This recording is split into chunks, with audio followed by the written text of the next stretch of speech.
It's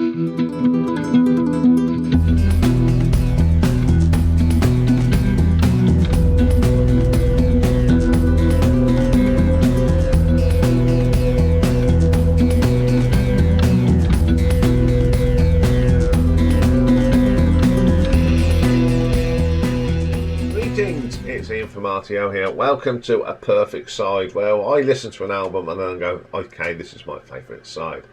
And today we have got one of the most underrated but great prog albums from Caravan.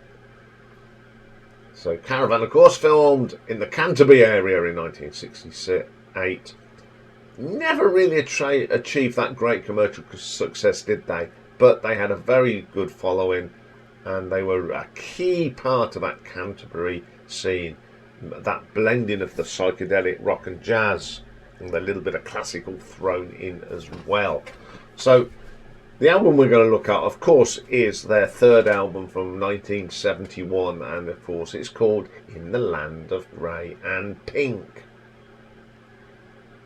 And it was the last album that featured the original lineup of Richard Coglan, Pye Hastings, Richard and Dave Sinclair, until they got back together in 1982 on Back to Front. So playing on here is Richard Sinclair on bass, guitars, acoustic guitars and vocals, Pye Hastings on the electric guitars, acoustics and vocals, Dave Sinclair on Hammond organ, mellotron and vocals, Richard Coglan on the drums. Additional personnel on here, we've got Pye's brother Jimmy, that comes in as the flutes and tenor sax. Jimmy was sort of the fifth member of Caravan for a long time. Dave Grinstead on the cannonbell and wind, and John Beecham plays trombone on Golf Girl. So side one starts off, of course, with Golf Girl. Great song, great introduction, great everything. The trumpet from John Beecham it just adds to it. It gives it that grandeur. It's an absolutely brilliant track, very strange lyrics, but it is just an absolute belter of a track. Up next, another really good track, Winter Wine. The lovely start with that acoustic guitar. I love how the layers come in, builds up, the keyboards come in. Some nice little turns on there from Dave Sinclair. Really adds atmosphere to the track. Wonderful, wonderful track. And then we get the shortest track on here, and it's called Love to Love You and Pigs. And Tonight Pigs Will Fly, a little thing written by Pye Hastings. Good listening. I like that this is the one with most of the sort of radio-friendly tracks on here. It's really good. Quirky. The cowbell is just fun. Great little track. And then we get the title track, In the Land of Grey and Pink. It's a very sad song, but a wonderful track in the same moment. I love the bit in the middle where we got the guitar work from Pye. Is really good, and then in comes some lovely little keyboards and sounds done on the keyboards by Dave Sinclair. Fantastic. So that's side one, and I kept listening to that without going on to side two. But eventually I thought, okay, I think I can now listen to side two. Of course, is the wonderful 9 Feet Underground. This starts off with some great drumming from Richard. Sets the scene. And then in comes Richard Sinclair with a little groovy little bass line. And there's some really odd time signatures on the drums from Richard Coglan. Brilliant stuff. In comes Dave on the keyboards with some swirls, and then we get the singing. And they all sing well because they all are very good singers. And it was like all great things. It takes up the whole of side two.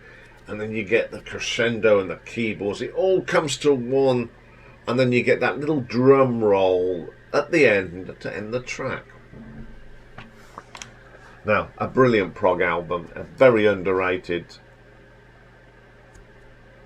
album with some absolutely brilliant tracks on. 5 quality tracks. Not a bad track on this album. It's a great listen. I love listening to this. But picking a heart at the side without going to 9 Feet Underground.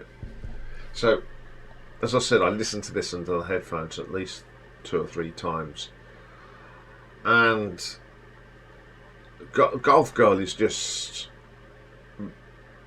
It brings you into their world. And with that trumpet, it brings you in the world. And then you got the wonderful ambient winter wine with some lovely acoustic work. Then you have quirky Love to Love You and Tonight the Pigs Will Fly. And the solemn but uplifting at the same time with its wonderful tones in the land of the grey and pink. And then you've just got, of course, the magnificent 9 Feet Underground. This is their Close to the Edge, their Fox track, their Grendel, their 2112. It is just magnificent. And it is it is one of the most underrated long prong tracks ever recorded. As much as I didn't want to hone in on this, at the end of the day, you've got to give it to side 2 just for this wonderful piece of music. As much as I love the whole album, 9 Feet Underground just epitomises Canterbury scene prog. It's just a wonderful track. It takes you on a journey. It's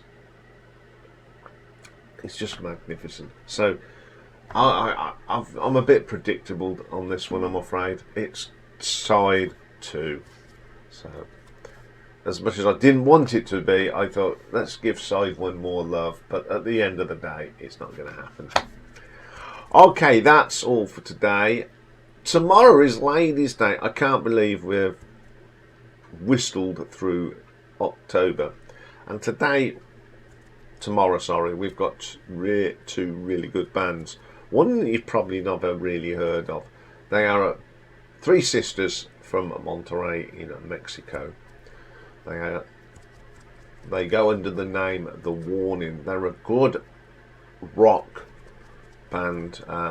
All started by them doing a cover of Enter the Sandman by Metallica and putting them on YouTube, and the rest is history.